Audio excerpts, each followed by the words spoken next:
Hello to everybody. Welcome to episode 33, Behind the Scenes of Blessings. I am blessed to get to sit down with preacher, pastor, evangelist, man of faith, man of family, man of business, one handsome son of a gun, um, Toby Powers. Um, this is being recorded on Tuesday. Later, episode 32 will be recorded with Coach Tony Lambert, high school coach, college football coach, and man of faith himself. So we are quite on the busy. Preacher Powers has a jam-packed schedule, so he told me he had tonight open. So I said, let's do it. Let's do it. Um, for those that don't know Preacher Powers, from down in Georgia, what city are you? I live in Carrollton, Georgia, pastor in Bremen, Georgia, west side of Atlanta, out closer to the Alabama line. Absolutely. Absolutely. Preacher Powers, wonderful man of God. And I know he'll hate the bragging. Wonderful man of God. By all means, look him up on the internet. He's got a thumbprint in YouTube sermon audio.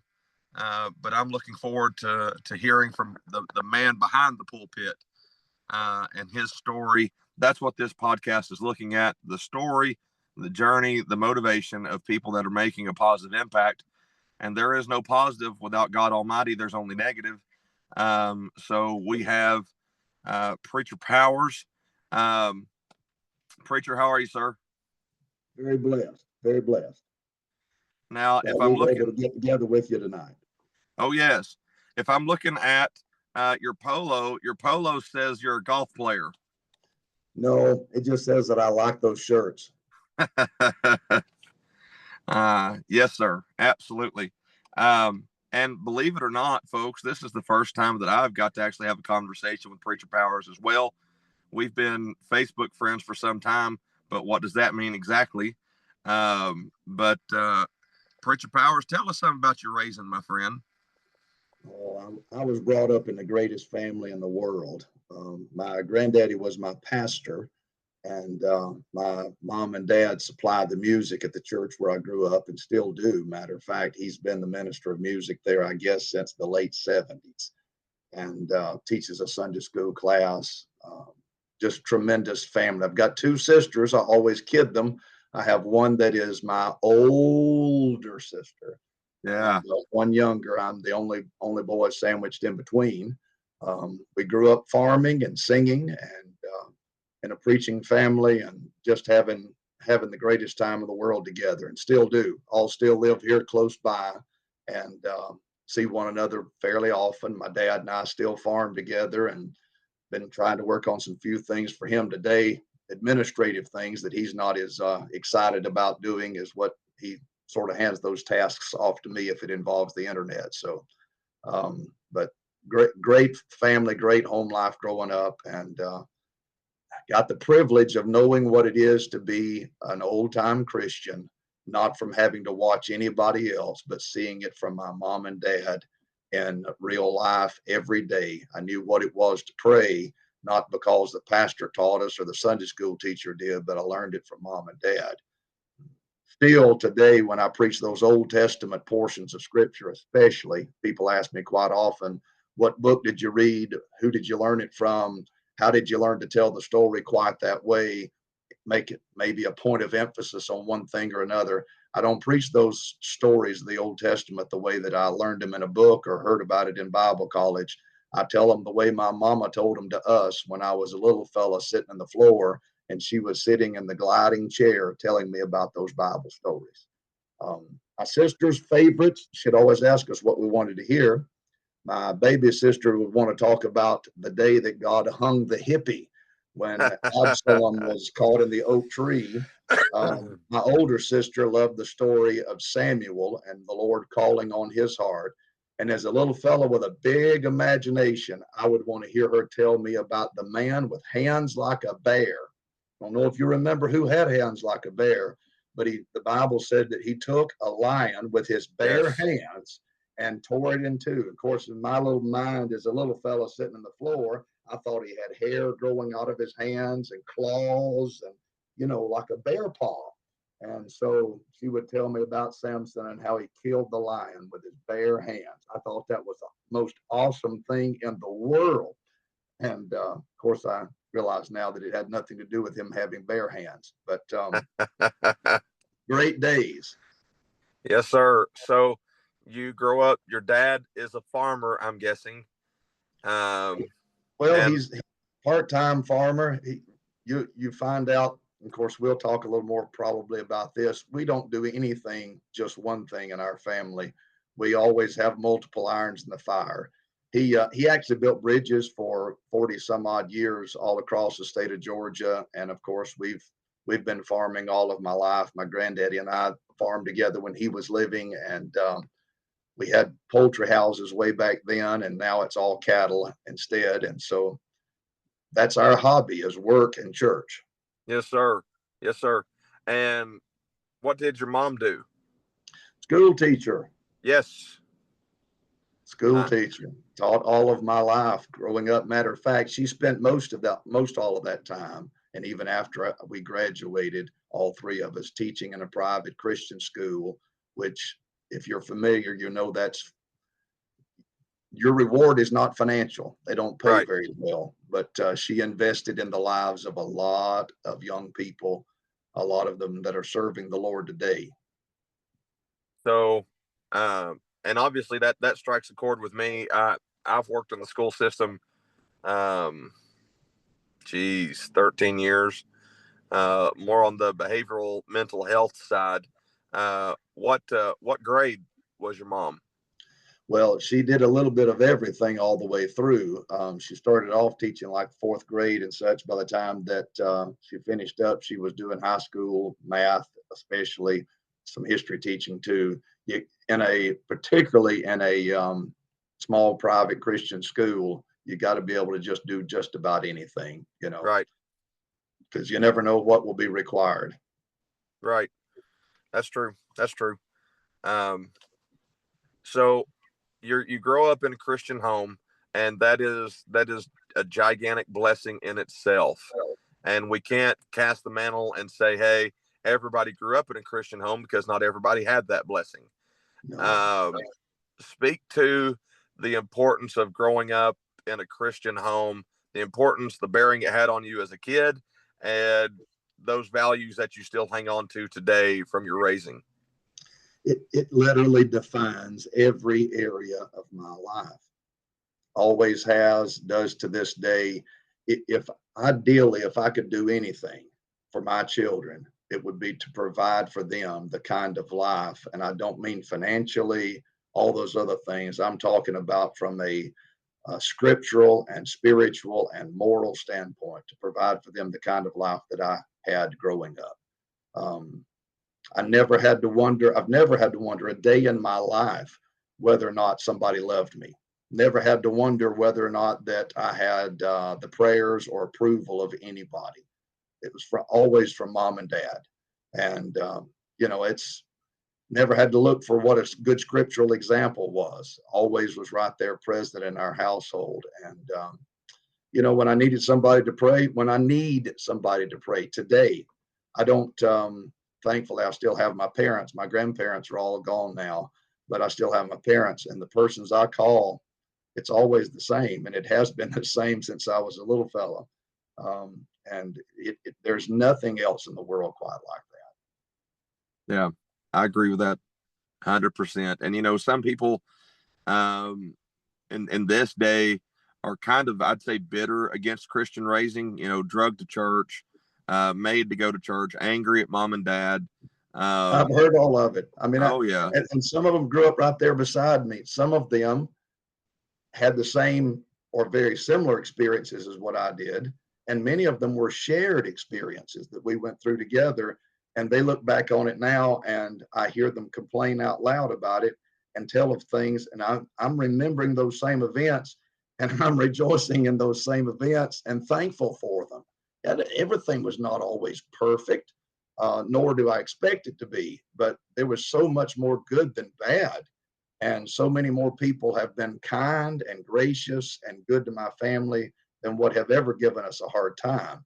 Um, the Lord's been better to me than what I deserve, and I have no rooms to complain at all. Um, Instead, I just have to praise him. I mean, everything he's ever done's been good. He's never done anything bad to me. It's always been good for my good, for his glory, and I have no place or space to complain. Yes, sir. And truthfully, you're living in a very victim mentality today, where any bad that happens to me was not my fault, and any good that happens to me, I did that.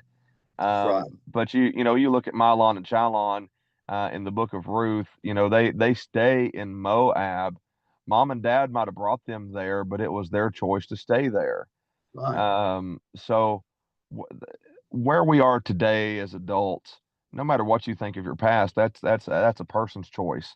But talking about the Lord only being good to you, um, never anything bad to you, that would bring us to your salvation story. Everyone knows you as Preacher Powers, but there is no preacher without first salvation. So by all means, I'm dying to hear it. What's your grace experience, preacher? It, it is, and it's the same for everybody, in that everybody gets saved the same way and nobody is saved the same way. Um, I think about how that Enoch was 65 years old before there is a record that he walked with God. Everybody has a before, and then if you know the Lord, then you have an after. And thankfully, I didn't wait. If I'd waited till 65, I hadn't got there yet. So thankfully, it was not 65, but at 13 years old, the Lord saved my soul in a evangelistic meeting at the football field in Paulding County.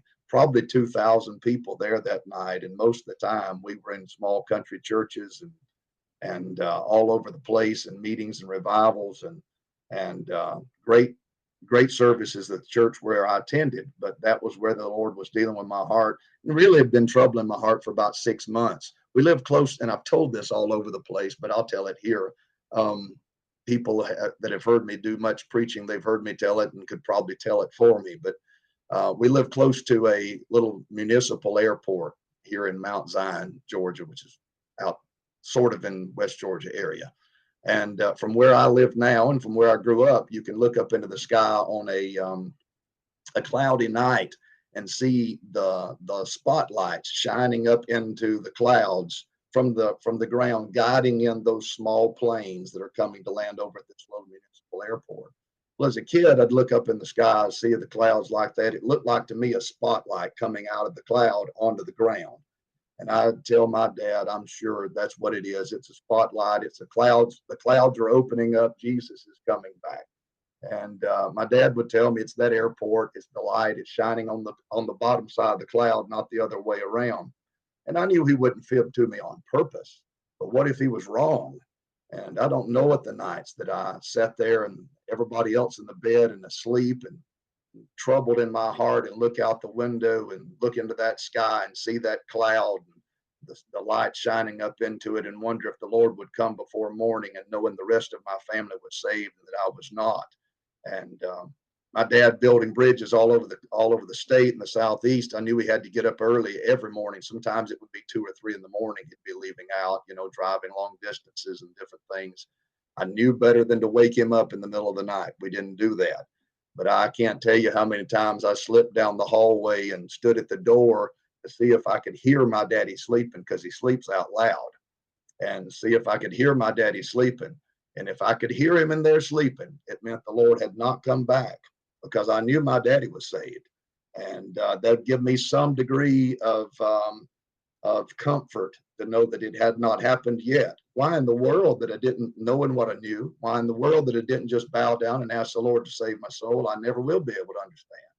But finally, the 25th of June, 1989, I bowed down and gave my heart to the Lord.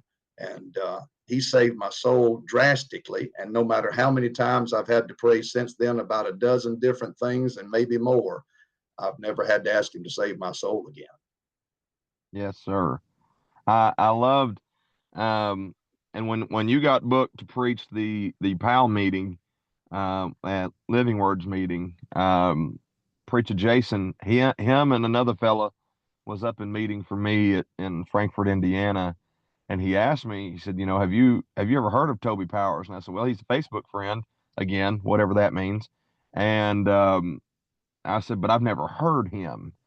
And he just, and you can hear his, Jason Callahan hoarse voice, sounds like, a spiritual Stone Cold Steve Austin. But he said, oh, you've got to listen. So I did. And God blesses you a lot with series if you'll have it. And I don't mean that to the contemporary fashion or the modern fashion, but just a continued burden on your heart. And I was listening yesterday to two disciples walking in sadness with Jesus.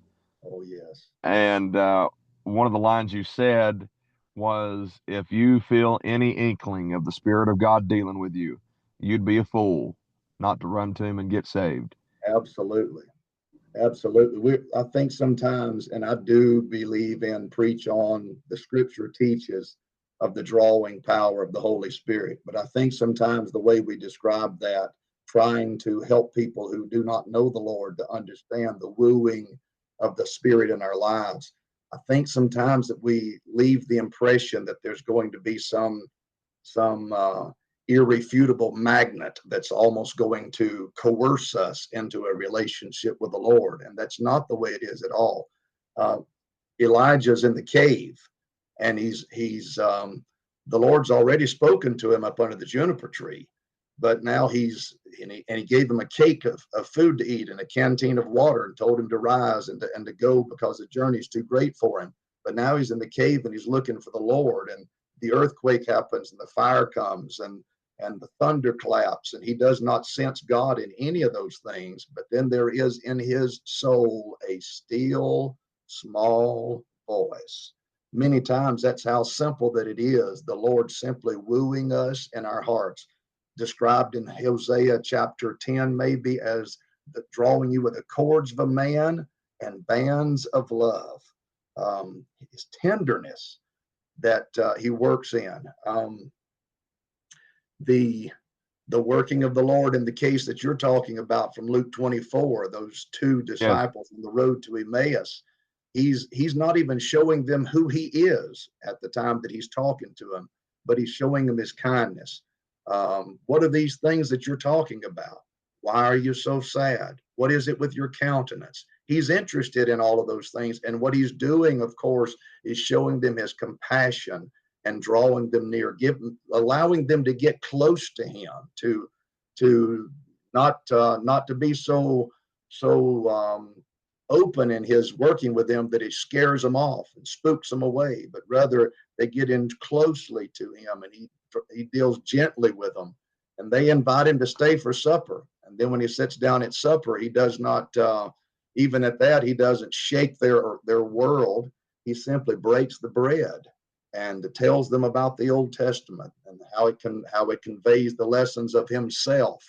And they said, oh, did not our hearts burn within us as he walked with us by the way and opened unto us the scriptures. And of course, then he was vanished out of their sight. And they had already been walking all day on the day of the resurrection. And now it's time to go eat and go to bed. And they invited him to come in because, you've walked long enough. It's too late. You don't need to continue to go. But then after they've had supper and all these other things and listened to him preach the whole Old Testament about himself, then they get so excited they jump up and run all the way back to Jerusalem to tell people about the living Christ. And that is the effect of when we will receive the sweetness of his presence. We should not wait until we're overwhelmed as if many flood waters were washing us away. But if you can sense even the faintest degree of his voice, we ought to come to him then and seek after him, seek the Lord while he may be found, and call upon him while he is near. Yes, sir. Yes, sir. Solid preaching, solid doctrine. Um, Absolutely. We take a look at the man of God, and it's impossible to be a man of God without God, impossible to be a mighty man of God without God. But as far as on the earth side of it, one of the absolute best blessings a man of God can have is his wife. And the old saying is, a wife will either make a preacher or break a preacher. And we know those that things have been sour. Um, but we can't look so much at the sour that we forget to look at the sweet. Sure. And you have a beautiful family of faith. But before that family, it's you and your missus. Sir, what's the story of you and your missus? When I was a kid, our family sang. Um, and of course, my granddaddy was a preacher. My dad's the only man in the family that's not a preacher, and he's a singer. And so we would sing, and we actually would sing at churches and revivals and camp meetings and services of all kinds and homecomings. We sang at the little church that my wife grew up in when I was just a kid. And of course, she's about 10 months younger than I am. And so I remember her and her family from way back then. But I hadn't seen her in a lot of years. And of course, you know how it goes. Things change a whole lot from 8 or 10, 11 years old till the time that you get to that age where all of a sudden girls start looking pretty. And the first church that I pastored, I was still single. And one Sunday, her and her mother came walking in between Sunday school and church, and I was sitting on the stage, and I saw her when she came in. I noticed everybody coming in, but I also noticed that there was something a little different coming in the door, and I paid attention. A few months later, we'd been talking, getting to know one another, and we got married about a year after that. So it didn't take long for us to figure that one out. I'm uh I'm tickled, and I'm gonna hang on to something you said right there in just a second. Um Usually that's the part where people get a little comedic and say, yeah, she chased me down and I had to fight her off. And what was it about her? And you forgive me, I've got her name down in my notes, but I don't have my notes. What's your lovely's name? Sonia. Sonia, that's right. I've got it in my notes. Lord, Miss Sonia, I apologize. That's on me. What was it about her that drew you to her? Well, obviously, noticing her walk in the door, I thought she was mighty good looking, as you might imagine, or else I wouldn't have noticed her that quickly. But there's a whole lot of folks it's pleasant to look at. But the way that we've been able to serve the Lord together, I mean, I was the pastor of the church, and she was a visitor at the time, later became a member. Her heart for the Lord, heart for me, for the ministry, the way that we were able to serve the Lord together that's what sealed the deal.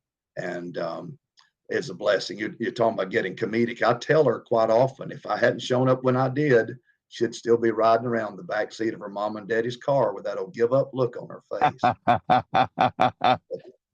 afraid Yeah. that's not the case at all. Whenever I first got to know the Lord and he was dealing with me about preaching, um, I used every excuse in the world in my conversations with him as to why that was not a good idea, especially at that point in life, that maybe later on and, delaying and whatever else. And one of the things that I was sure of, I mean, the old devil just told me that that was the case. And this is a big deal to a teenage boy. The girls won't ever have anything to do with you. You won't ever get to have any girls in your life. And, you really don't want to be a preacher because then they'll be afraid of you. They won't have anything to do with you. And here I am. Then I married the prettiest girl in Haralson County. And then I had our first baby. And when this little girl in the county, and our second child was born and another pretty little girl. And then the third child is born and another pretty little girl. And now I've got a grandbaby and she looks just like her mama and another pretty little girl. And I mean, just girls everywhere. And I thought the other Sunday as I was at church and my grandbaby was there and she come running, jump up in my arms and hugged me and kissed me and told me how much she loved Opa. She's about 2.5 years old. And I had my wife and all three of my girls and my granddaughter there. And I thought, and to think the devil told me none of the pretty girls would want to have anything to do with me. And here I am with them standing in line to give me hugs and kisses. And tremendous. That's great. That's great. Um, I do want to revisit something you brought up there. Um, Pastoring single. Well, before we do that, how old were you when you surrendered to the call to preach? 13. 13. You and I are about the same then. I was around that 12 and a half mark. Um, so how old were you when you started pastoring? I took my first church to pastor officially. I'd been there for 3 months, but I took it officially as pastor the week before my 17th birthday. Look at you go. Okay. Uh, so I'm story not time. recommending it. I'm just Yeah, no. acknowledging. No, sir. Um, so obviously accepting the call is one thing. Um, Surrendering to pastorship at 17. I want to say the first church I remember being interested in me, I was 18. And I thank God for good mentors. I didn't see what was really going on. Um, there were some people there with not the best intentions for a young pastor. I didn't see that. I just, hey, they love me, and this is God. They say it's God, and that wasn't it. I'm assuming you're still in high school. I was in my senior year, and I had actually finished. Again, I was at a private Christian school. I was able to get ahead of pace, and I was ahead of pace. And so I had actually finished my stuff and was actually enrolled as a freshman at early enrollee at college as well at the time. So, but yeah, So, still at that age. so if you don't care, and it's not on the subject line because I got honestly didn't know that. So you've rocked my world. Tell the story. How does pastoring at 17? I'll give you two parts. How does pastoring at 17 come to be? And then I I was ordained single. There was a lot of flack, if you'll have it, about getting ordained and pastoring single. Some of it was biblical. Some, brought up the scripture, 1 Timothy 3. If a man desires office of a bishop, he must be the husband of one wife. Okay. But, and a lot of folks had issues with that. And then, but my church took the stance, the church I was ordained of, okay, we don't have biblical proof that Paul was married. And then you go to first, 1 Corinthians 7, Paul's going over marriage and he says, I would recommend that all be as I am. And he's referring to the single status. So if you don't care, walk us through the idea of pastoring single as far as, your beliefs now, their beliefs then, and how does pastoring at 17 come to be? Well, they were without a pastor. The church was at Union Hill in Bremen. And those, the folks there had asked me to come fill in preaching for them. And I'd filled some dates, filled the pulpit, which was great. And then they had asked me to well, can you just, until we can get somebody, fill those dates? And I continued to preaching there every week and developing good relationships, enjoying being with the folks, and just a blessing to get to be there and be a part of things. But I did have some of that same conversation as like you're talking about. I would definitely say that there is not it does not compute, in my opinion, to sound doctrine to claim that an unmarried person is in some way in violation of the requirements for ordination there. The argument that's made is that a man's marriage needs to be in scriptural order. If he's unmarried, he's not out of scriptural order. Um, it's not a command that every person has to get married ever. And as you mentioned, the Apostle Paul even recommended that maybe a person who is not married can focus more on the ministry rather than focusing on himself and his family. There is, on the flip side of that, some challenges. There are some things you have to do a little bit differently. It certainly helps to have some wisdom and some people around you that will help. Wisdom and 17 years old doesn't always go together. People around you to help. I had a lot of that, and that made a big difference. And the folks were extraordinarily patient with me, even though I could whine and complain about anybody who might not have been good to me in some way, but I'd be out of line doing that. For the most part, they were overly gracious to me, and I'm grateful for it. Absolutely. So, what was the concern, or how much was the concern in the church? We're getting ready to put a guy in at 17, or was there concern? Because, and some, But go ahead. there was definitely concern there. The fact that I was not a stranger to him and had been there preaching every Sunday for several months helped deal with that. In that a lot of that was overcome in that time frame together as the Lord, allowed our hearts to be knit together, and that helped to deal with it. But still, I mean, I felt like I was the young preacher until I was 40 years old. So, and in some ways, I would like to be the young preacher now. So, I'm pushing to 50 now, and I'd like to be the young preacher. Uh, um, and you forgive me for moving around. I'm going in my house. Praise God. Thank the Lord. Yeah, can't make me homeless forever, wifey.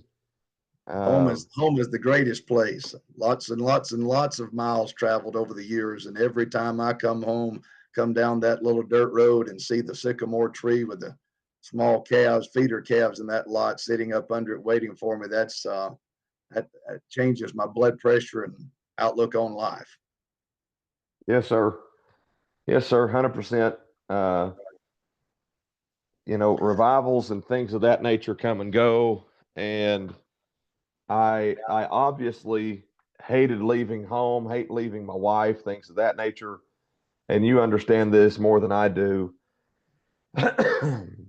It was always a hurt to my heart to leave my wife because sometimes she can't go.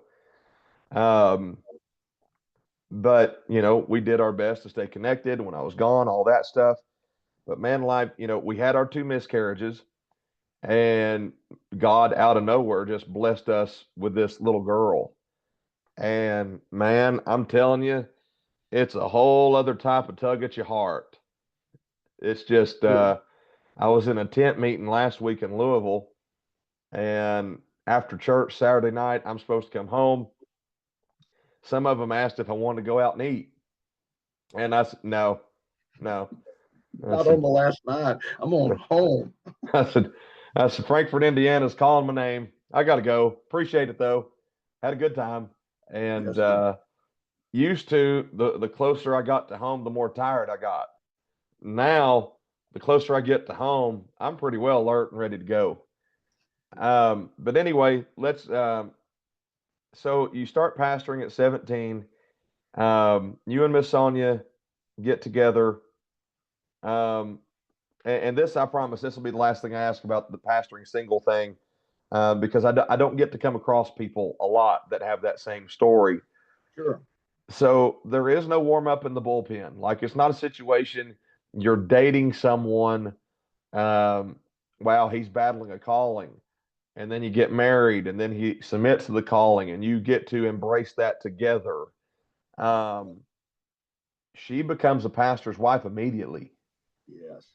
So what was that? I hate to say maturation process, but you all are falling in love as human beings. But then on top of that, she needs to fall in love with ministry, and she has to grow to that role. What was that like for you all as a couple? What was that like for her? Well, that was easier. That was easier than when I needed to leave that first church, because that was then, that had become her home church. And so now when it came time to leave, it was one thing for me as the minister who was there to then leave. And it was the time that church was finished, and I had a home church to go back to, in other words. But then she had, for her, that was okay. I came here because I wanted to be a part of this church. And now then we're needing to leave. And that was quite an adjustment. Uh, I'd liken it a lot to when I first started preaching. I mean, just because that I surrendered to the gospel because I was trying to serve the Lord didn't mean that I was no longer a 13-year-old kid. Right. My mother kids with me and tells me that I was born old. And that's sort of the case.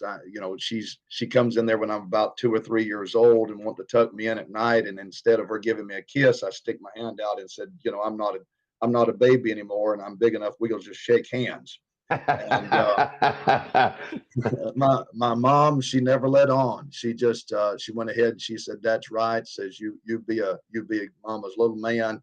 And she shook my hand and she walked off into the other room and she cried herself to sleep. But she would never do anything to get in the way of her little man growing up. I was her little man growing up, and now that I'm nearly 50 years old, I'm her little boy.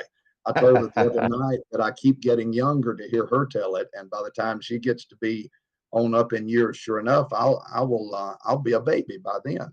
And but it was that same way when my wife and I got married.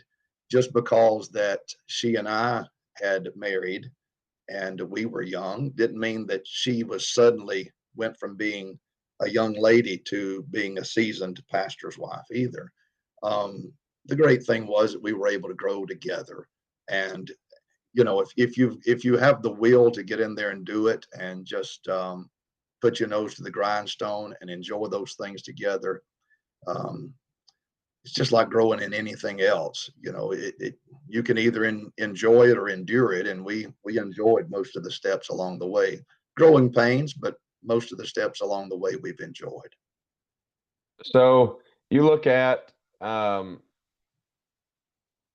and the advice, and you can tell me if you agree with this. That we get. I hate to say preacher kids, but teens announce their calling, things of that nature. That's great. And the advice I give them is, okay, number one, it's time to man up to some extent, because maturity's a thing. Because one, in some ways, it's not fair It's not. because you know people don't know of a lot of teenage preachers, so they automatically put you on the same level as they do others. So, but on top of that, to an extent, you're a youth pastor, and I don't mean that from the role of a church, but there are kids that look at you, oh, you're a Right. preacher. They're So watching. how you carry yourself, Sure. it matters. And Absolutely. and it does with every Christian kid, but when you put that preacher man title over it, it's a whole other world. Absolutely. Um, if you are looking at um, a single pastor never been married, not been married yet, whichever the case, what is your advice to that man? He needs to have a trusted, spirit-filled woman in his life. And when I say that, it could be his mother. It might be some lady in the church that is, preferably his senior in terms of age, that he really can trust. And obviously, to trust somebody, it can't be that person that maybe you're just the most comfortable with, but yet she's got problems with talking too much. It's got to be somebody that you really sincerely can trust. And thankfully, I mean, one of the things that I had at the first church I pastored, my great grandmother was a member there, and she had been 60 years a pastor's wife. And so I had a lady that was our pianist that was not related to me in any way. Spirit filled woman. Her husband was a deacon. I could trust her with absolutely anything. She was so precious and such a friend to me and to my family until she went home to be with the Lord back I don't know, it's been about 4 or 5 years ago. And so having someone like that is so important.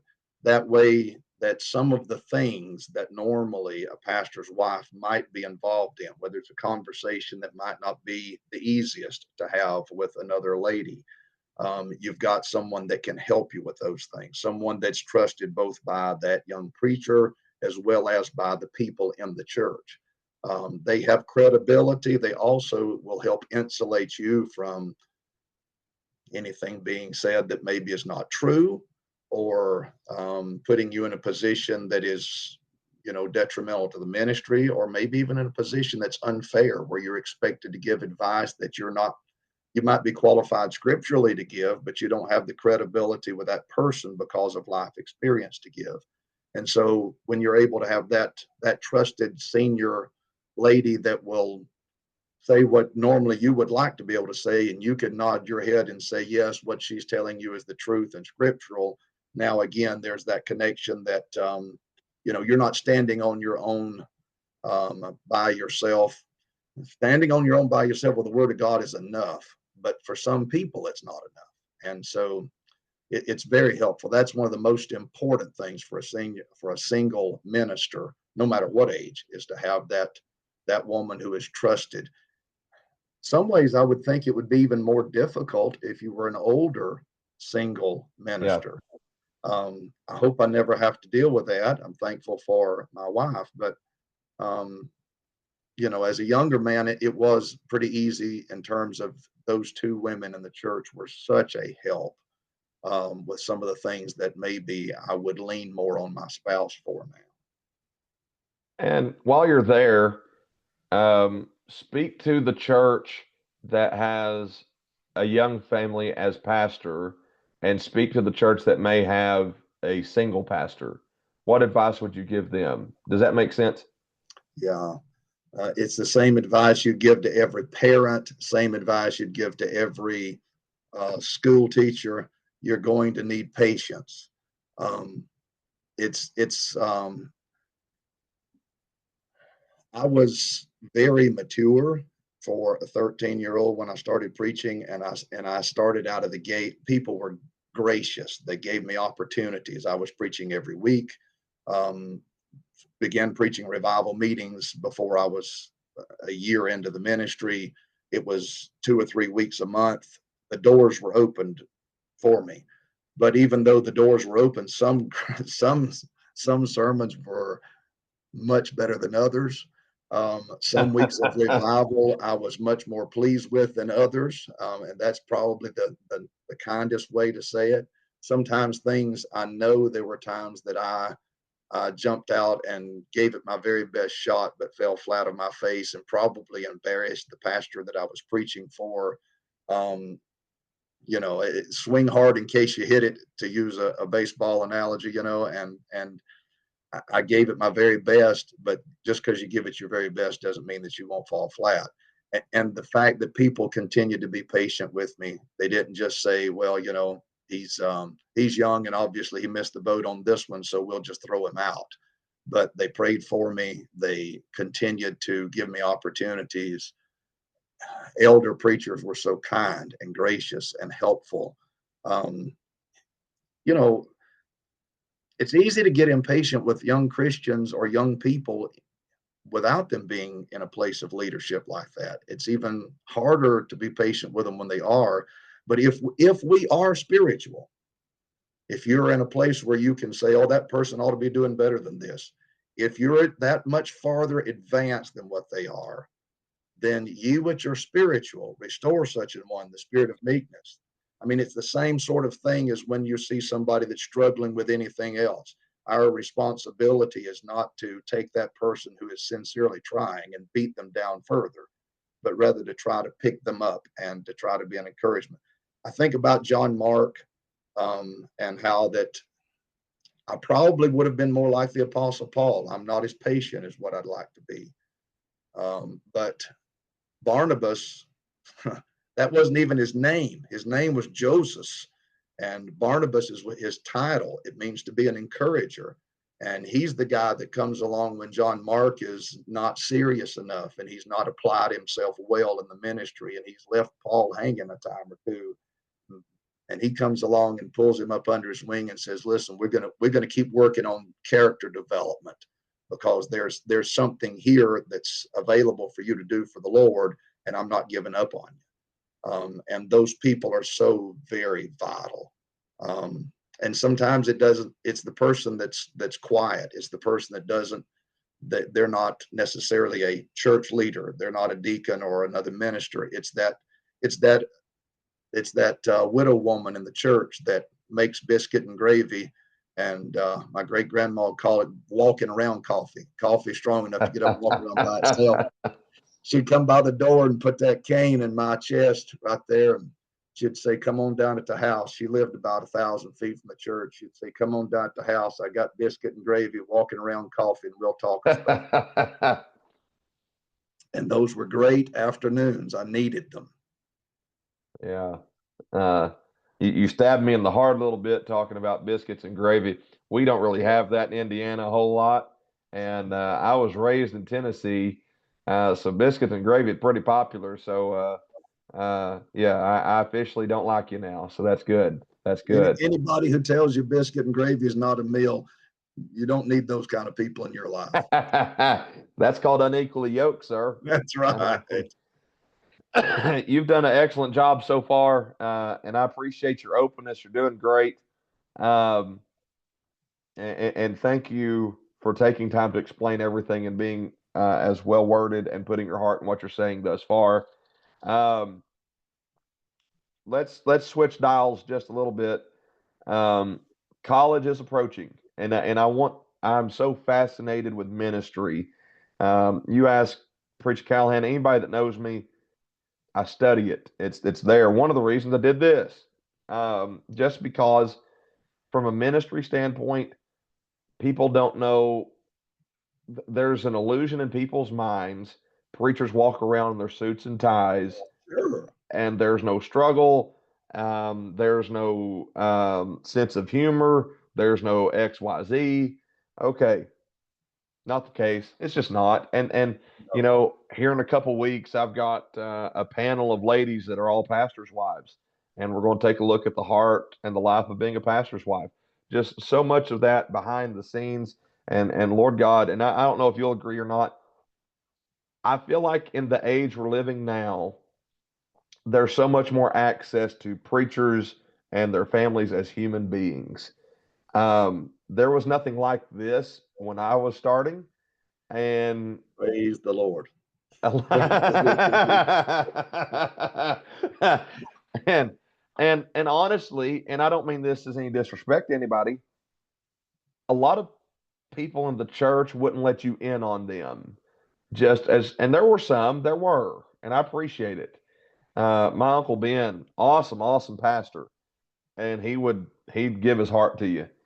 So I'm thankful that now there is that Paul to Onesimus feel of preachers trying to be friends to preachers' wives being friends to preachers' wives.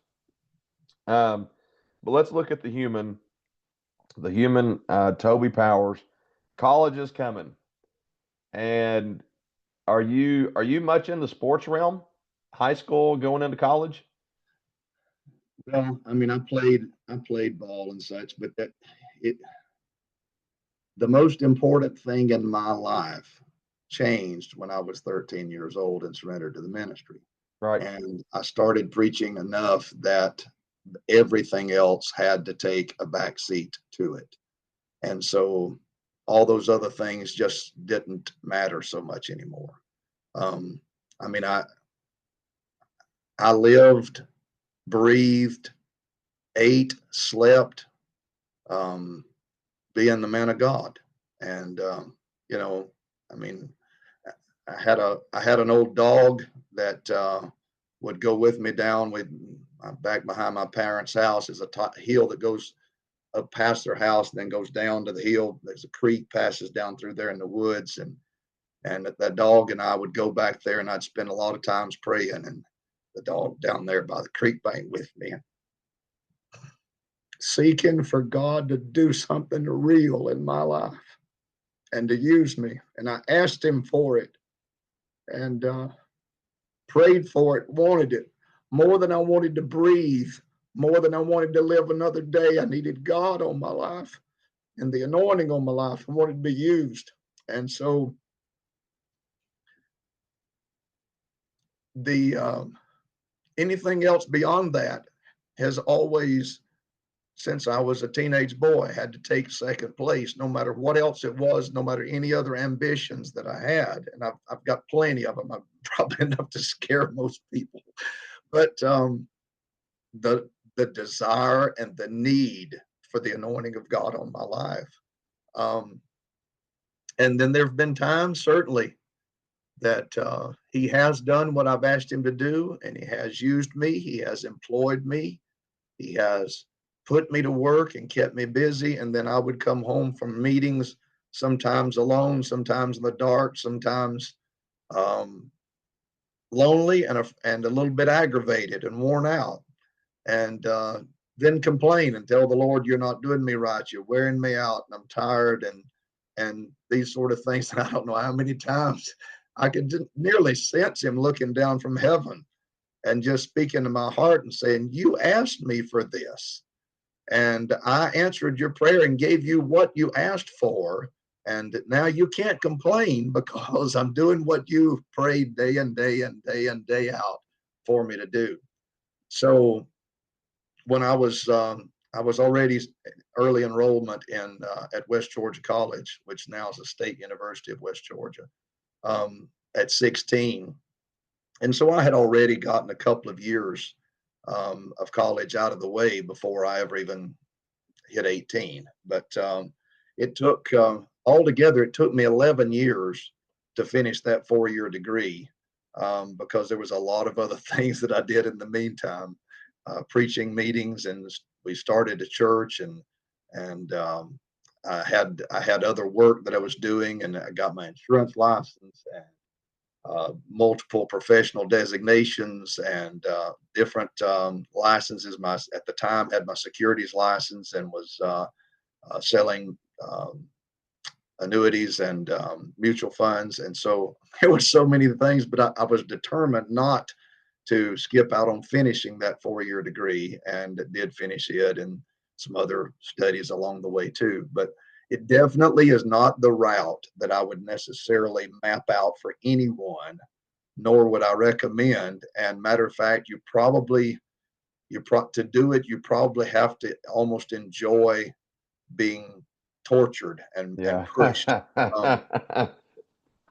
one point, I was working at a bank here locally. Right after my wife and I got married, I had 3 part-time jobs wrapped into one. Was preaching revivals and pastoring and going to college. And so in the mornings, I would get their print reports for everybody that's across the bank, and start about 6 o'clock in the morning, and then would go to school for a couple of hours, come back, run a courier route for them in the afternoon, where I'd go around to all the other banks and collect the deposits and checks for the day and all the proof work from the tellers, and then come back and at night run the statements and the block transfers for the Federal Reserve Bank, and all of that stuff had to match up and of course balance out for the activities for the day. And while those sorting machines and all those things were running and statements were being printed, I'd sit there and do my studies and schoolwork at night when I could. And then, it'd be 1 o'clock in the morning a lot of times before I was at home, and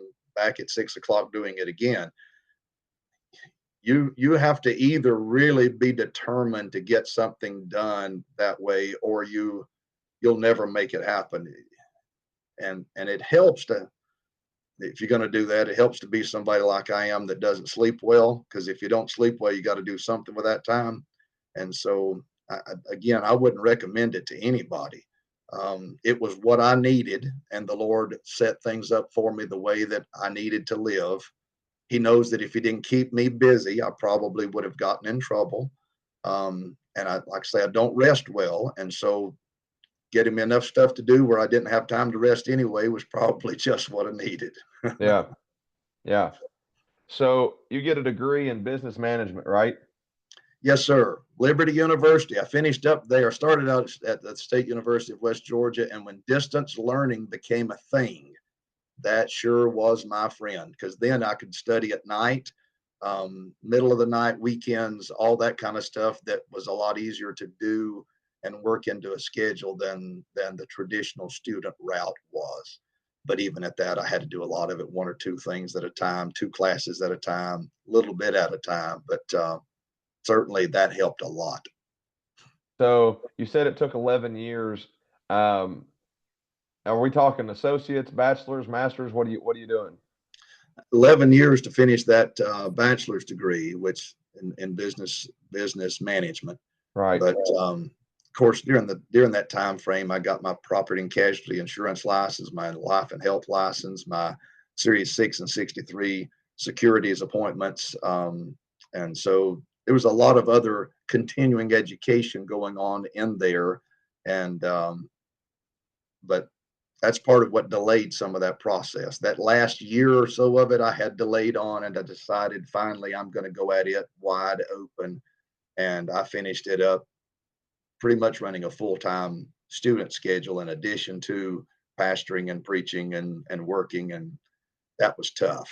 Had my oldest girl was a small child at the time. My baby, or my middle girl, was born that year too, and so it was a lot going on at the same time. But here I So was, 27 years old, graduating. I went to Liberty, and my wife told me, she said, anybody works hard as what you did on trying to graduate, you need to go get your go walk in the ceremony and whatever. And I realized how old I was walking, looking around at all the others that were several years younger than what I was, but they didn't earn theirs any better than what I did. that's right. Praise God. That's right. Um, so business management, and I do want to shine a light right on your family real quick.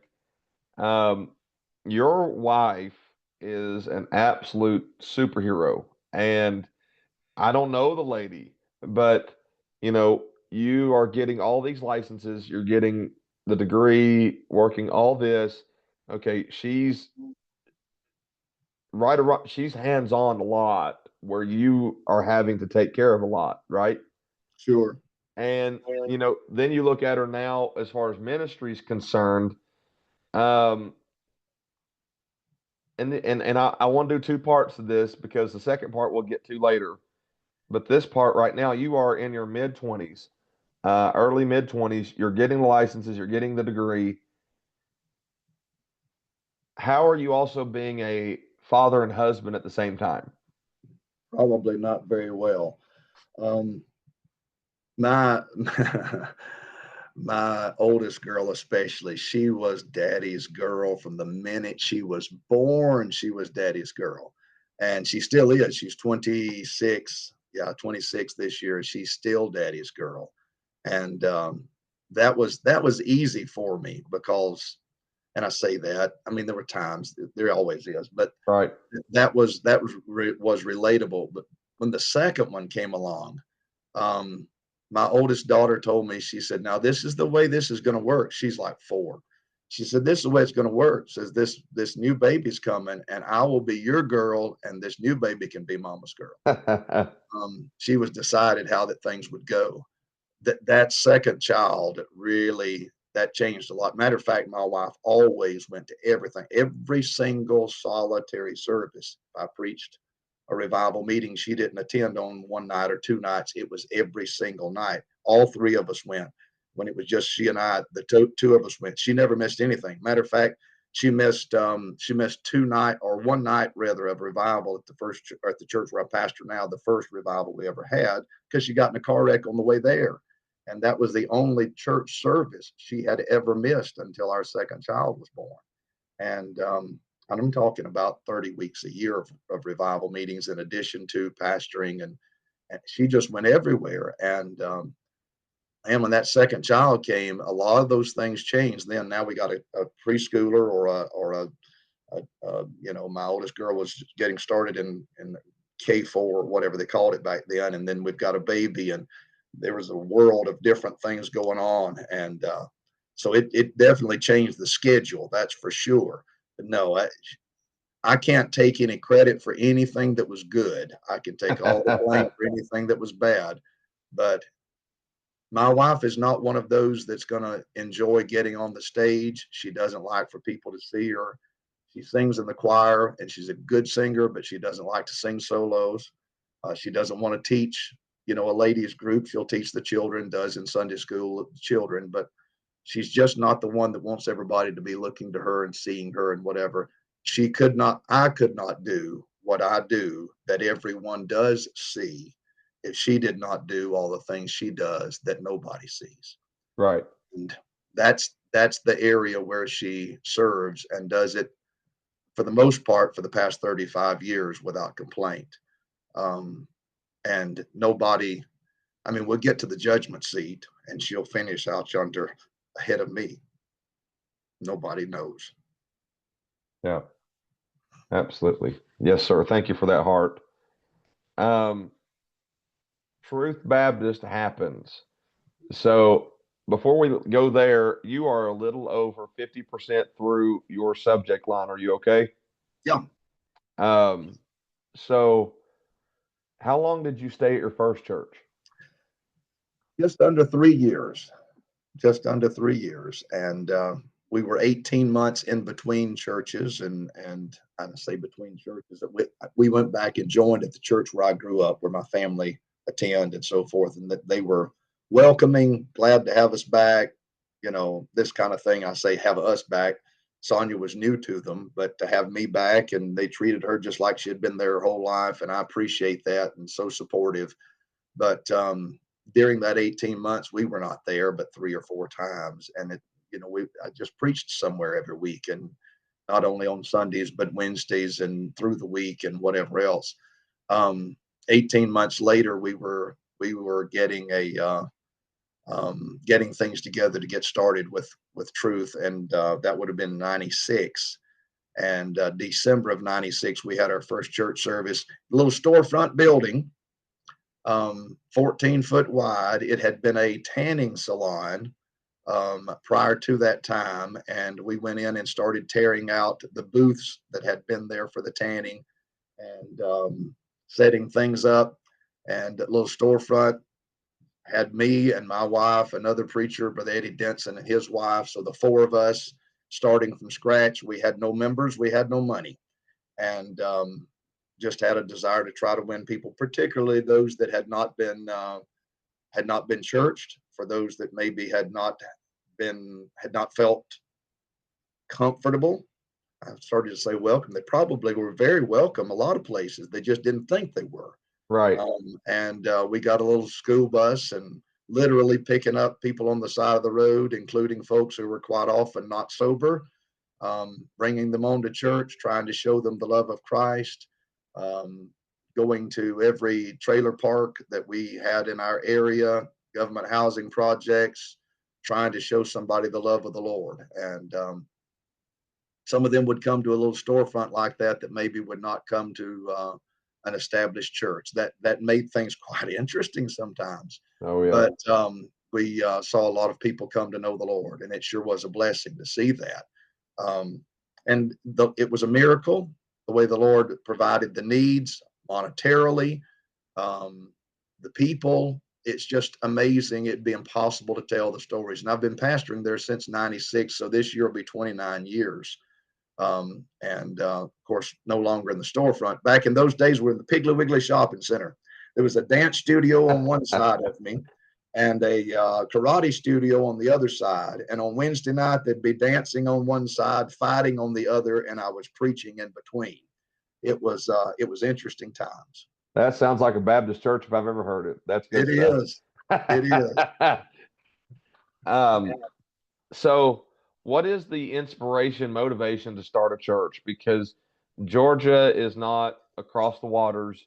You've got churches, even if it's not, missionary, independent, whatever, Baptist, you've got churches. So what is the motivation? What put it on your heart as far as a reasoning to start a church?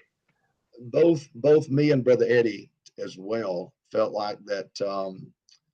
Again, there were people in our community that just would not we felt like if we gave them an opportunity to come to church and really provided a way for them with a bus and a little short bus, and I had a van too, figured out a way to try to reach out specifically to them, that we could get some unchurched people involved. And that was really our goal. We were not split. We didn't come off of anybody else's church as far as in a disagreement. There was, the church that I attended and that he attended both supported us. Matter of fact, they supported us financially.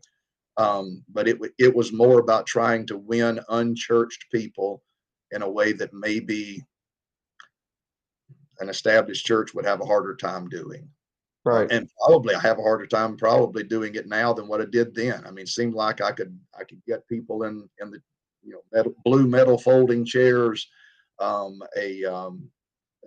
little stand that was more like a choir director stand than a pulpit, and a piano that we had that we'd bought used, and trying to just do what we could to try to set up church in a way to reach people and preaching the old-fashioned message. But some of them were willing to come in a little storefront in the Piggly Wiggly shopping center that maybe wouldn't come to a church building, and they did. A lot of times they'd stumble in after they bought the groceries, and whether it's especially on Wednesday night or Sunday night, and just curious, wanting to see what's going on, and got an opportunity to preach to a lot of people that a lot of them didn't stay. Some of them didn't get saved. Some of them did.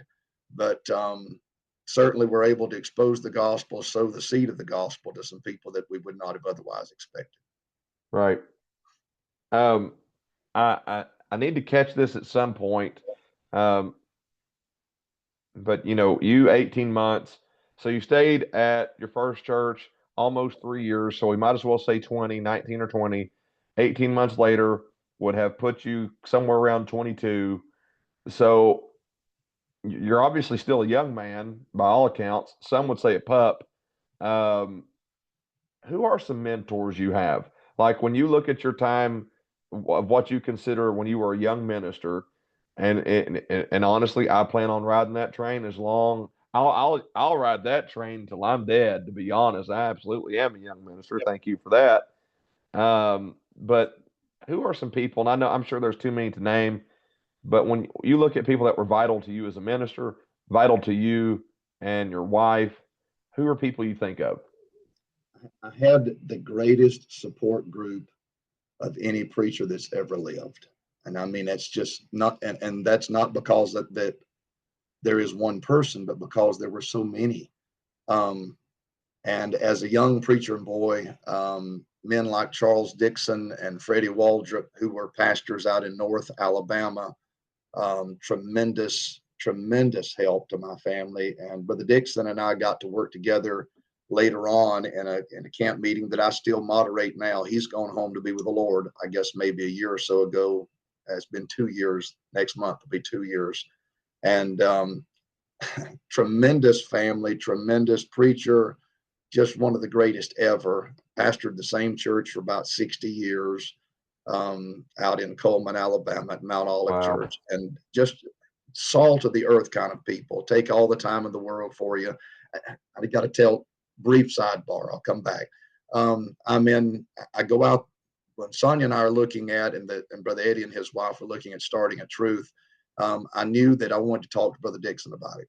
And I knew that there was another preacher out in the North Alabama area that had founded multiple churches, both here in the States as well as in Haiti and then I think in Honduras as well, if my memory serves right. And so I wanted to talk with him about it. And they both lived out in North Alabama. So she and I, we had no children at the time. She and I went out there to see them. We went to Frank and Martha Humphrey's home on Friday night. And we had Sister Martha was big on making biscuit and gravy and had sorghum syrup and coffee. And we sat there and at the table and told stories and listened to Brother Frank, Sister Martha tell us about their experiences together. And he would talk about that faith route. He told me that night about having started a church, and he said, Brother Tobe, that's what he always called me from the time I was a kid. He said, Brother Tobe, says the thing you need to do, just take a mortgage out on your house and build the church. That way, if you can't make the payment, you don't lose the church. I said, Brother Frank, that means you lose the Lose the house. house. And he said, well, the Lord will take care of that. And I said, besides that, I'm already got the mortgage on the house. I can't, there's only so much mortgage room here. But he was a man of great faith. And he said that the Lord had called him and told him to go ahead and go full time. He said that Martha said, I told him full time at what? We don't have a church. We don't have a congregation. We don't have any offerings. He would mortgage his house and build the church building. And it was like Field of Dreams kind of stuff. If you build it, they'll come. And here he is building a church at the time in Gadsden, Alabama. And, he quits his job and goes full time. Pretty good job in a factory and some years of seniority and things. And he said, I didn't even think about it. He said, I just clocked out, went home. And she was driving a school bus and came home and said, Frank, what are you doing here? He said, that the Lord told me to go full time. She said, full time at what? Says, we don't have a church. We don't have a congregation. We don't have any money. He said, but the Lord told me to go full time. She asked him, says, Frank, have you prayed about this? He said, well, of course I have. She said, yeah, and we're about to tackle it again. And they sat at the table and prayed about it. And they both come to the conclusion it was the will of God. And he said, Brother Tobe, this is what you got to do. It's a faith route. And he said, when we trusted the Lord, he said, for 2 years, I didn't take a salary. For 2 years, we built the church and I was full time. And for 2 years, every Friday, I'd come home from the church and they would be in a bobby pin on the screen door at the front of the house, 2 $100 bills. And he said, I didn't know then who put it there. And I don't know who still did to this day. But he said 2 years later, when the church took me on for support, said then the bobby pins never come back on Friday afternoons. But for 2 years, the Lord paid our bills and the screen door with a bobby pin and $100 bills. Yeah. And he said, you just got to trust the Lord. We sat up all night long with Frank and Martha at their home and then left their home the next morning and went over to Brother Dixon's house. And Sister Nell Dixon was still living then, and she was an expert seamstress. And Brother Dixon and I are talking about preaching in church and all the good things we enjoyed talking about. And he became one of my very, very best friends. And his wife looks at Sonia and she said, I think I could make you a dress. And she said, asked her what size she wore and whatever, had her stand up, sort of looked at her both directions, pulled her this way, that way, got a visual. And she said, just sit here and talk to these men. I'll be back in a few minutes. She went down the hall. And about 20 minutes later, she came back with a full dress sewn. And she hangs it up on her and says, all right, I'll pin it here. And then she goes and hems it. And within about 45 minutes from scratch, made my wife a dress. And I won't ever forget that weekend. That was such a great weekend with both of us. But Brother Dixon and Brother Freddie Waldrop, great preacher, one of my favorite preachers. He's pastor now and still out in North Alabama. Hanley Milby from Buffalo, Kentucky. And Brother Milby is one of the great. I got to meet Brother Milby in 1993 at Faith Baptist Camp. And son, I am so thankful. Praise God, he's been such a great friend to me. Of course, my granddaddy was my pastor, and he and I are vastly different, but he had people skills off the charts and not educated at all, could hardly read and write, but he had people skills and leadership skills just off the charts. Raymond Cook from North Alabama, tremendous preacher.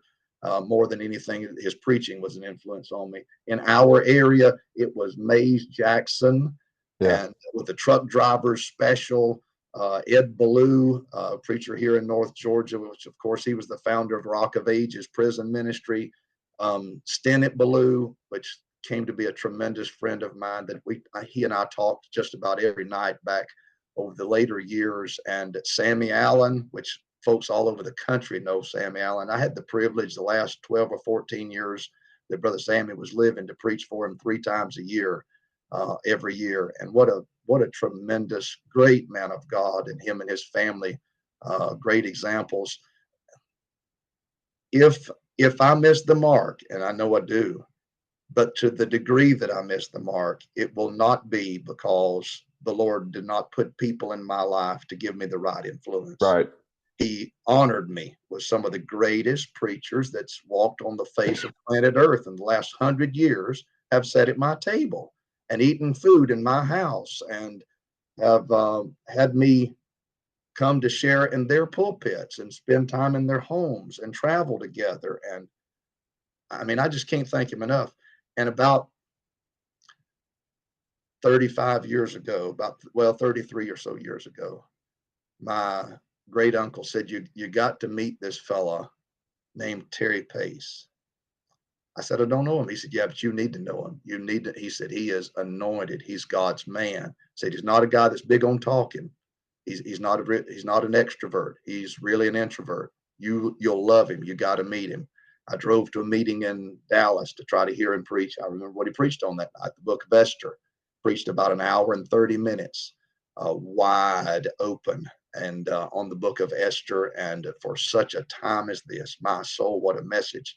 And I did not know then that Brother Pace would become, not just as far as preachers are concerned, but just people, one of my best friends in this world. And of course, last 2 years ago, it'll be 2 years ago this summer in August, that he went home to be with the Lord.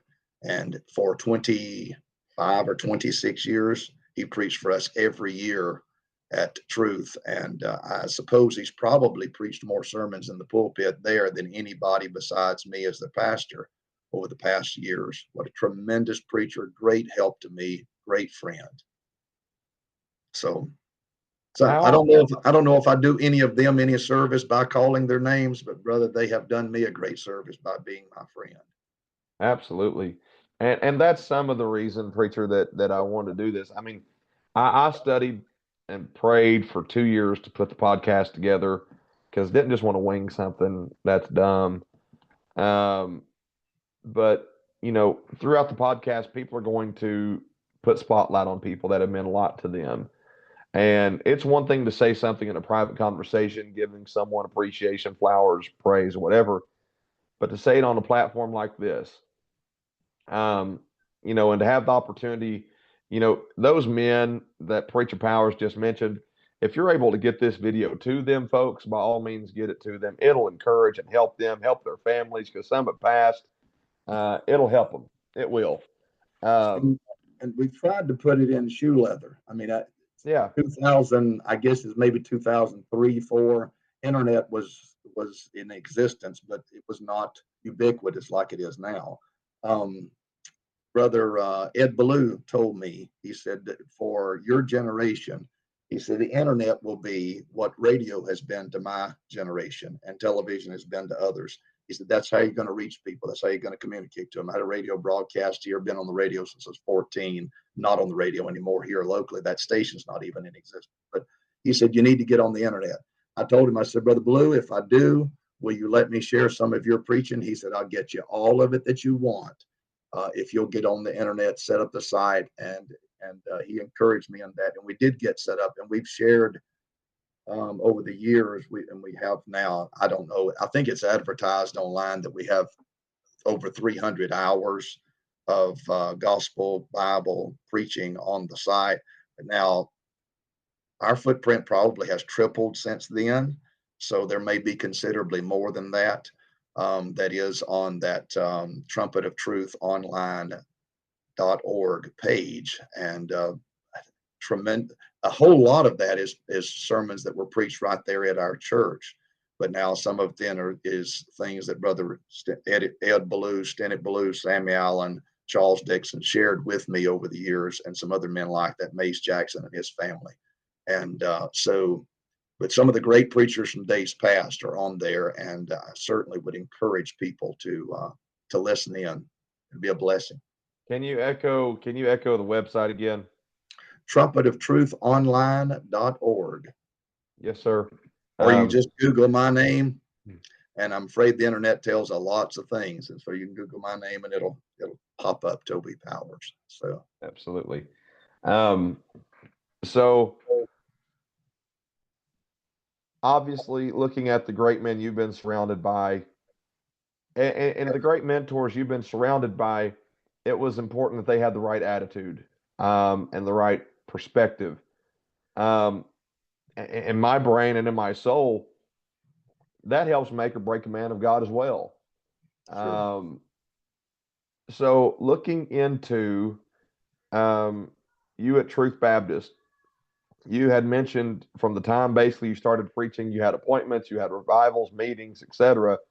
Okay, you're starting a church.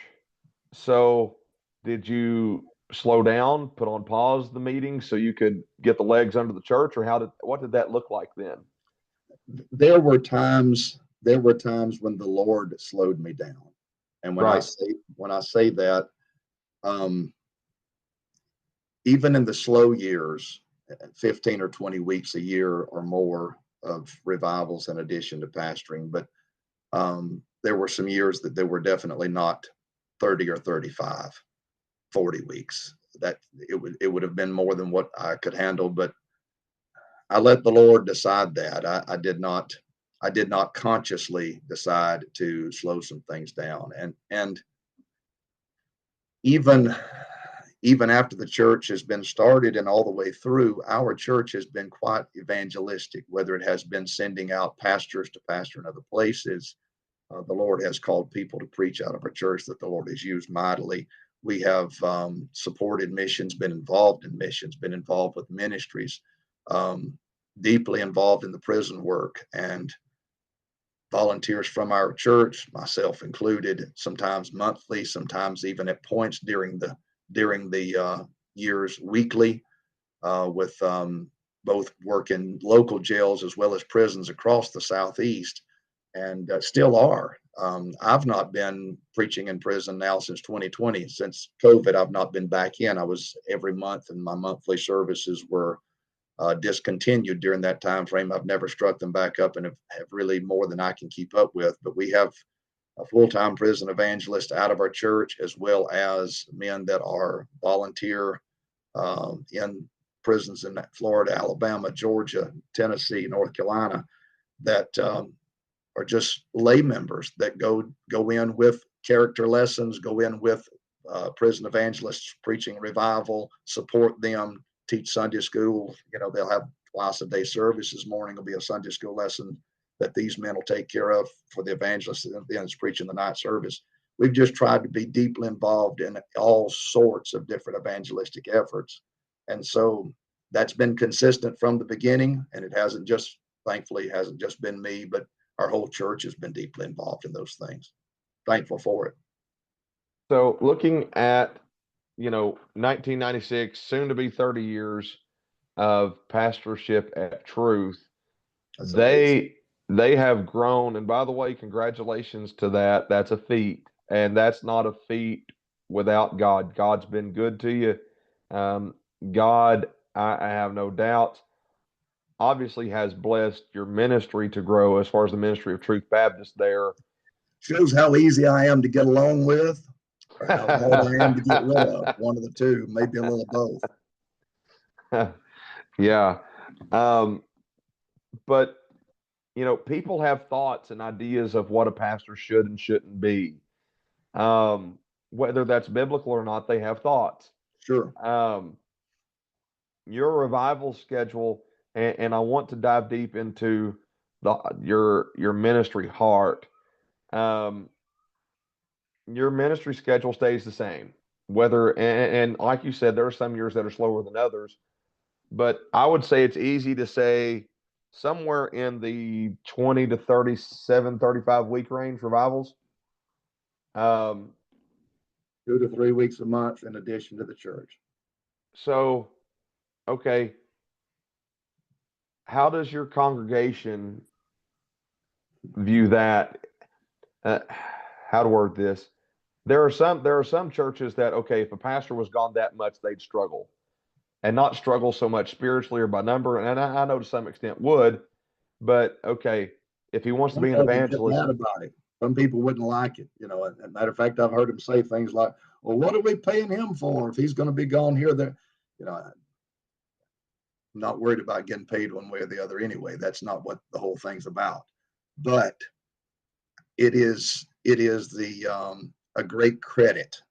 It is a great credit to Truth Baptist Church that almost 30 years not only have they tolerated that schedule, but they've supported me. And if I'm usually within 100 miles of home, most of the time there's several of them with me through the week. And quite often our choir stays in pretty good demand, and quite often our choir will be singing a night or two during those weeks as well. So a lot of times I'm not the only one traveling to the meeting. And so we they have to have a heart for it. I mean, in other words, it's what I'm going to do. It's what the Lord wants me to do. And some folks who are maybe not in support of it, or support of that, they would like to have something different in their church life or whatever. There's a church somewhere that'll be preaching the gospel, that'll be true to the gospel, that'll fit what their needs as a family are, probably better than what it would at Truth. And our people are committed together, and they serve the Lord together, and we're at harmony and unity with one another. And we don't have much of that. We don't have much of a clash about those things, and I sure am grateful. One of my ladies in the church, that if I were one of those single preachers again, and I told you I have to have you a spirit-filled lady, one of the ladies in our church that would be that person for me these days, and to a great degree she is now. Even she's just tremendous. She testifies often. She said it is one of the great miracles of our modern time that our pastor arrives safely over and over and over again, in one place and another, and back home. And of course, I travel on the prayers of the saints of God, and they've prayed me in. I don't know. I mean, I log a lot of miles on a vehicle, and they've prayed me in, and they've stood by us and sought the Lord for us. And her husband says that not only is the evangelistic work that I do important, but that the whole church is a part of it, is the way he puts it, and he's right. Absolutely. And that the whole church, because you've got a good sized church. I'm not talking 6, 7, 800, but you've got a good sized congregation. Or I want to give account for it, the judgment seat. Yeah, yeah. Um, that heart has to trickle down from the elders to the youth, because sure, they love their pastor, okay, but we share that heart with him as well. Sure. And that's an amazing thing in itself. Sometimes you hear a lot of preaching now on the church needs to be thankful for the pastor, and that's great. That's good. Sure, but the pastor need not be forgetful to be thankful for his congregation. Absolutely. So, pastoring from a distance. Of course, we know that some pastoring gets done in preaching. Not a great deal, because preaching and pastoring are different things. But when you are so far away, like when you go to Ohio or whatever the state is, what does pastoring look like for you as far as keeping check with the congregation, things of that nature? You are in a meeting, half of your heart is with that church that week, but they have to know, wherever you're at, that hey, Truth Baptist, we still have a piece of him. It is difficult, and the last few months would illustrate that more than anything else. I suppose my father-in-law passed away about 6 or 8 weeks ago. We've had 3 deaths in our church in the last couple of months, some of them strange circumstances, and not just people who have attended from time to time, but were in the core of the church and have been there for many years. Again, one of them being my father-in-law. And then in the midst of that, I've been preaching every day pretty much during that time frame. And some of those weeks, a meeting on the front end of the week and on the back end of the week, some of them in town, some of them not in town. And some of them in town have been 100-mile drives, and that's in town enough for me to sleep in my own bed, but it's not in town enough for me to have 5 minutes all week long to not be completely occupied. And at the same time, we've got folk in our church that have had major surgeries, have been in the hospital, have had just some serious issues. And in the day, back in the day, it would have been impossible to try to keep up with. Right. And as aggravating as these things are, it's at least some degree of help. 100 miles on the road behind the windshield, at least I can talk to some folks that I need to cover with this. It also means you don't get any rest. You don't get in peace. You don't get away from, that conversation. And at times when you probably need some quiet time, there's not much. But,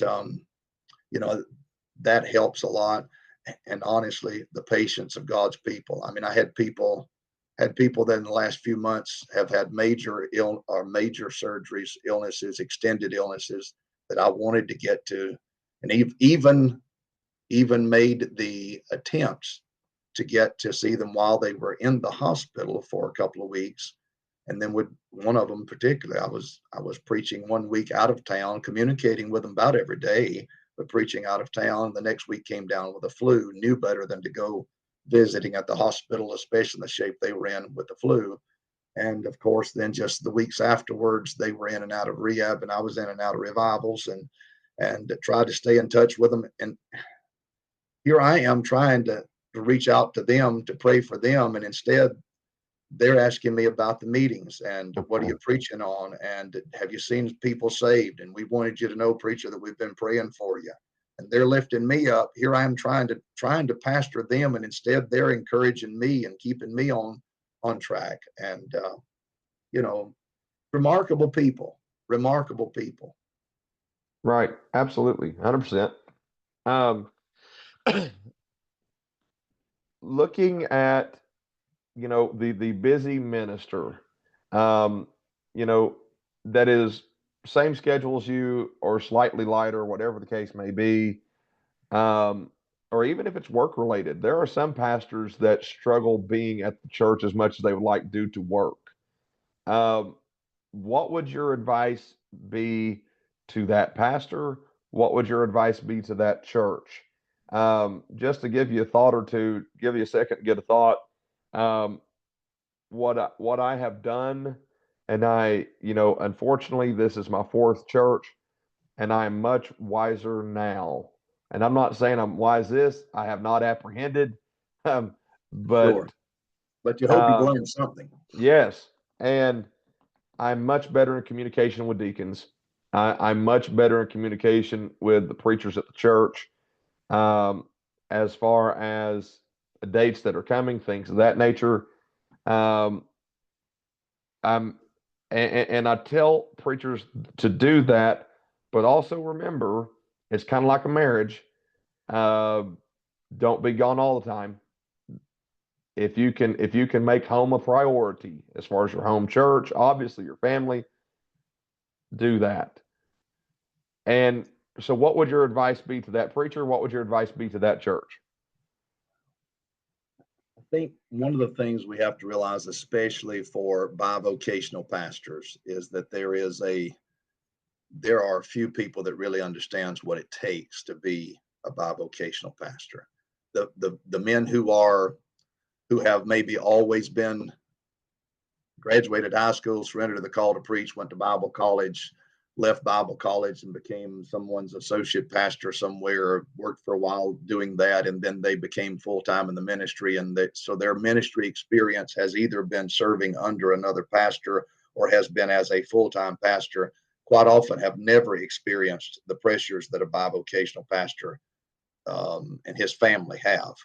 And then there's a lot of folks who have, but then thankfully they've become full time somewhere in the ministry, and it's just been years and years down the road, and we're bad to forget, especially we get amnesia about these things that maybe have been a long time back, and the people who are lay members, there's no way they could possibly, not because they don't want to, but they just, until you've experienced those things personally, there's no way you could really understand what it takes to do everything your members do every day, getting up and going to work and making a living, providing for your family, trying to get to the kids' ball games and whatever else when you can, and then still doing the things you need to do for the ministry.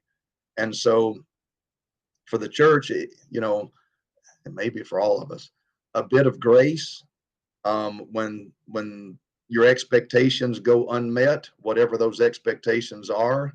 It's probably going to be a few times. Lester Roloff used to say, whatever you do, preacher, don't let folks know when you're sick. Ain't nobody wants a sick preacher. Yeah. And some of that's the case. It may be a little bit of grace for all of us when you see someone that maybe they're not 100% on top of their game. There are times when the pastor wears a smile on his face, that behind that smile there's a person that is falling all to pieces. And we need to wear the smile, be out, that outreach to others. All those things have to continue, instant, in season and out of season. But some of those out of season times, as much as what we try to be instant, we will fail, and we need the grace of God's people in those times when maybe their expectations are unmet. And the same thing then happens with the pastor. Sometimes you're working so hard and doing so much and think that you're accomplishing maybe more than you are. And if you really get to the place where you think that they don't appreciate me the way they should, they ought to have a pastor appreciation day for me more often. And a young man was preaching in a camp meeting in South Carolina back a couple of years ago. He's the youngest preacher that preached in the meeting. He said something there that day that most of us preachers really didn't like, but I think was maybe the most profound thing spoken that week. And he asked the question, he said, do you think sometimes our discouragements come from our pride? We are discouraged with how things are going because we think we somehow deserve better, that God ought to do better for us, the church ought to do better for us. I'm a good enough preacher, things ought to be better than what they are. I'm trying so hard, look like somebody else would kick in their part. We need to be real careful about that spirit of entitlement. Recognize it in ourselves, so that we're not looking for someone else to adjust to us. And then when things don't go the way we want, don't get to thinking that it shouldn't be that way. Really, if it's the way that it should be, it might be a lot worse than what it is. And otherwise, we'll become an entitled generation of people. Self-awareness. It's hard. It's tough on us. It's easy for me to see what Chase needs to do, but it's a lot harder to recognize it in myself. And so, it helps on both the church end and on the family end, as well as on the pastor's end, if we all sort of recognize ourselves rather than looking unto what somebody else maybe ought to be doing for us, instead being grateful. In everything give thanks, for this is the will of God in Christ Jesus concerning you. Been praying about the will of God. I can tell you one thing that's the will of God. It's God's will for you to be thankful. Yes, sir. Yes, sir. Rich, looking at your heart for evangelism, and you've not got far to go. I've thought about part 2 in this, but I think we can make it. Looking at your heart for evangelism, if you had to put in a statement, why would you say you have the heart for evangelism that you do? And I'm going to get pastoring next. If you want to group it together, fine. But your heart for evangelism, what would you say it is and why? On the night that the Lord saved my soul, I promised him I'd do whatever. Now, the Lord don't save a person because of your promises. He saves you because of his son and what he did for us at Calvary. But the night the Lord saved my soul, I did promise him, Lord, if you just save my soul, I'd do anything you want me to do. And of course, he's reminded me of that on several occasions. And a few times when I've been reluctant, he's reminded me that you made those promises. And so when I surrendered finally to preach, I told him I won't ever turn down the opportunity. I will share the gospel wherever I go, at every opportunity. And so some of that is just a fulfillment of that commitment that I'm certain that the Lord requires of me. But then, of course, the joys of it go back to even as a child. Our greatest times, summer revival meetings, and my family sang in about every church around here. And so it was even before I was a minister, we were in church just about every night. And so I guess what I'm saying is I'm living the way that I lived all the way through. For me, it's not anything unusual. This is the way I've lived as long as I can remember.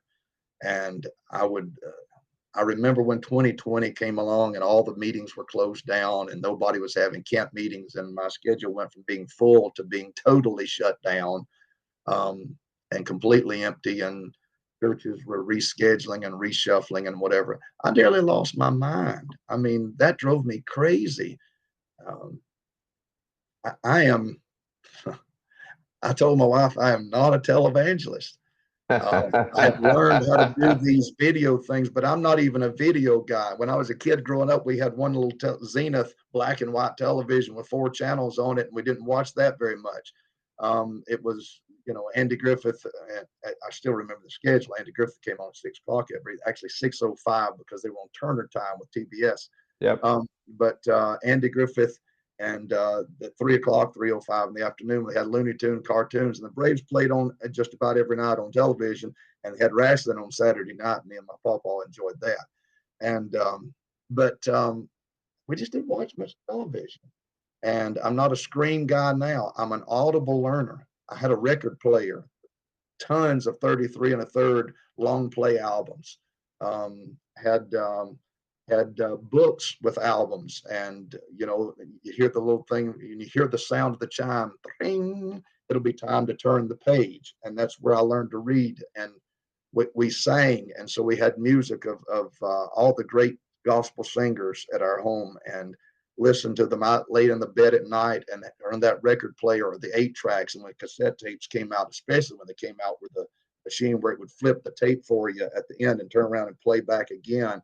And I'd listen to those over and over again. And when the Lord called me to preach, listening to those old time preachers over and over and over till I could memorize the sermon, hear every word they said, and I could say it with them in my mind as they went through. I'm an audible learner. And when I get into 2020 and all these Zoom things and all these videos and whatever else come along, I definitely, that's not what I'm cut out for. There is something about sitting on the church pew, hearing the man of God preach the word of God, hearing the choir sing, getting engaged and in gear with them. And, I live for it. I thrive on it. I'm not an extrovert personally. I just as soon, in other words, I can sit in a dark room in the quiet and look off into the dark, and that's a great time for me. It's crazy for everybody else, but it's a great time for me. But the video thing is something I've had to sort of warm up to. But I was crazy during those times when we did not have the church service. It wasn't like I was not preaching somewhere and I could go visit somewhere else. Nobody else was having church either. And we never stopped having church at Truth, but we didn't have revival.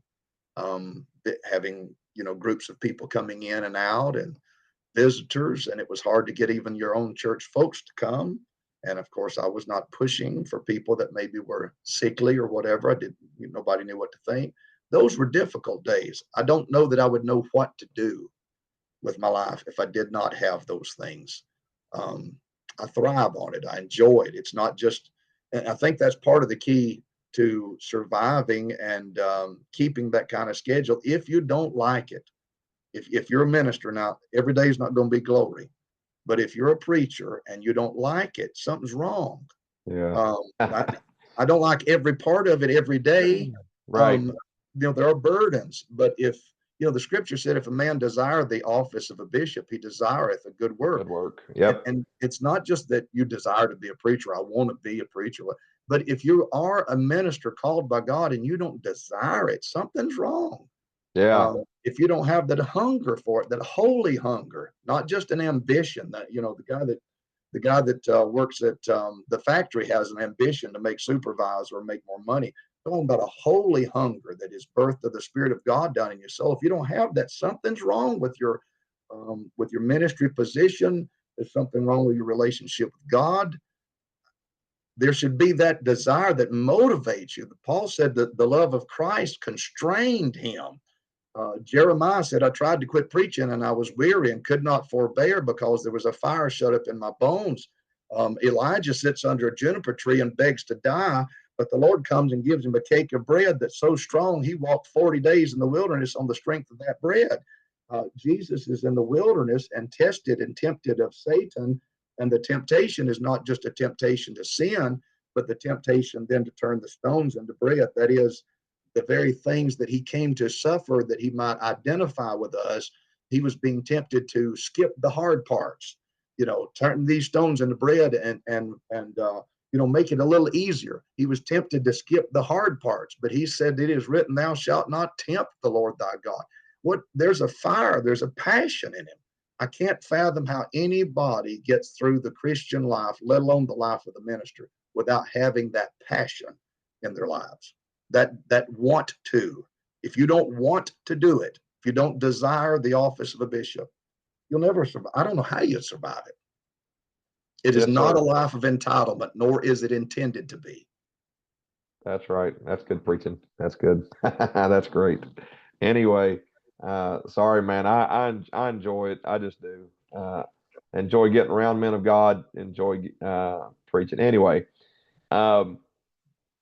at some point, because this one I got a feeling you're going to spend some time, and I want you to. At some point, and I know your schedule's rough. Part 2 is a thing, because I've got 4 or 5 things that I could make into 15 things. I can do a part 2. I'm telling you, I can.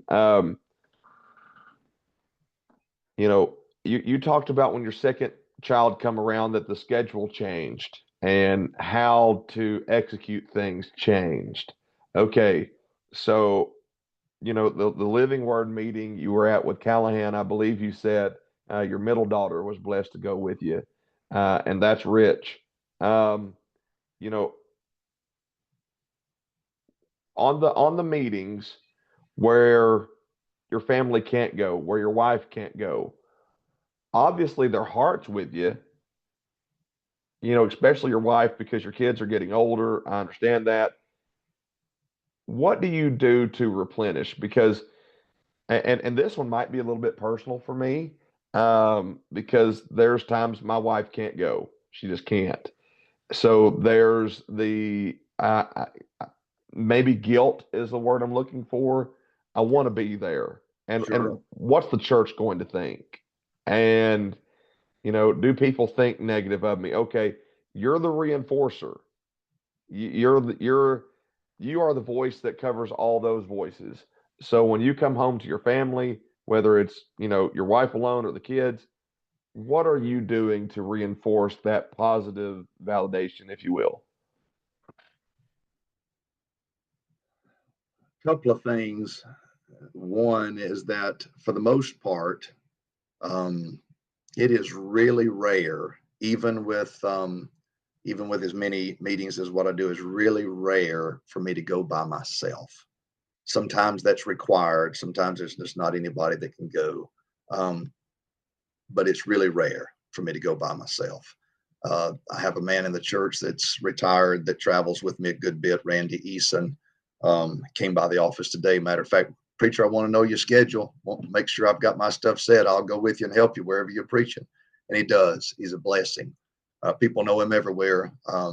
He's traveled all over with me. And so that it does a couple of things. One, it keeps me company and keeps my wife from being as worried that I'm going to fall asleep in the car or something will happen and there won't be anybody with me. In fact of the matter is, I probably spend more time taking care of Brother Randy than he does taking care of me. He and my dad went to first grade together back a long time ago when George and Martha Washington were still in the White House. I mean,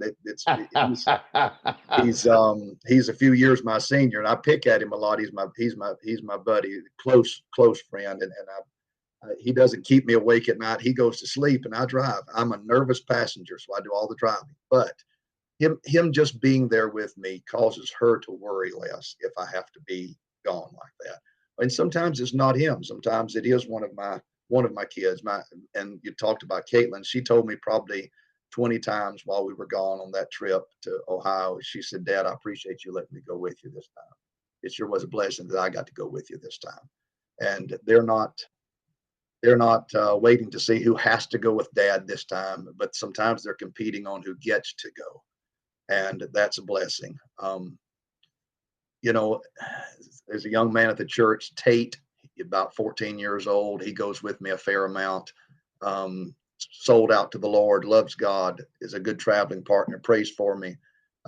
He was with me in a meeting in North Georgia a while back, and I get up in the middle of the night to go to the restroom, and the lamp is on in there in the other room where his bed is, and he's on his knees praying for me in the middle of the night. Wow. 14 years old. And that helps a lot. It helps my family and it helps me. And of course, I'm not the person that likes to talk a lot, especially on the phone. My wife and I don't talk a lot on the phone. When we were dating, we didn't talk a lot on the phone. And yet here I am. I spend most of my life now talking on the phone. Yeah. And so I have to force myself when I'm away from home like that, even if somebody's with me or whatever else, call home. If it's nothing else, just to talk or just to let her talk, because whereas I may not want to or need to talk on the phone, it can help her. And so I try to do those things, but it's the little stuff. And then it's just having a spouse that is extraordinarily patient, long suffering. And when I pray, I mean, I pray intently and purposefully about that. And the Lord knows my heart when I say it. I pray to him while I'm gone, be a husband to my wife, be a father to my children, be a pastor to my church, be where I cannot be, fill in where I have left gaps, and have mercy on me if I'm missing the mark. And, the Lord knows our hearts. And if we pour our hearts out to him and be honest with him about those things, he'll show us the areas where we can work on, and certainly will help pick up the places where we missed the mark. Yes, sir. Yes, sir. Again, you don't have much left, and that was richer than rich. You don't have much left on the subject line. I've got a few things that I could put on the subject line to help give more quality to make a full episode. And I did not mean to keep you as long as I have. Please tell your wife I say thank you. You've done most of the talking. I figured that if you didn't want me to, you wouldn't have invited me on the podcast. So I've tried to be the easy interview. You've done great. Do you get interviewed much? No, I mean, I say that I have, but I've done 2 or 3 of those things with our business, on the radio and that kind of stuff. And one of the things that the guys on the radio always encourage you on interviews is don't answer questions yes or no. Right. We're wanting to elicit a conversation here, so I try to respond to that. And again, I'm an audible learner. I listen to radio and I listen to radio and I listen to radio. I may mess everything up now by saying what I'm about to say, but the miles that I have traveled and the things that I've just learned in terms of rhetorical skills, listening to guys that talk on the radio for a living, like Rush Limbaugh, Yeah. and just the things that those guys that talk for a living on the radio do to connect with people who can't see them. They don't know if they're there or not, but they're communicating to you, and you feel like after a while of listening to them that you know them. They're your friend, even though you've never met and you've never even seen them. But that voice, it's much the way that it is working in your heart with the Holy Spirit. You'll never, you don't see him. He's the wind. The wind bloweth where it listeth, and you can't tell from whence it comes or whither it goes, but you can hear it. And it is the same way with the Holy Spirit in our hearts. That relationship we have with the Lord is developed with someone who you've never laid eyes on, but you can hear him. And he's a communicator to our hearts. And that's what those fellows on the radio are doing in a natural sense, is communicating to you when you can't see them. And so I love that that means of communication because of it. It learn to speak with people.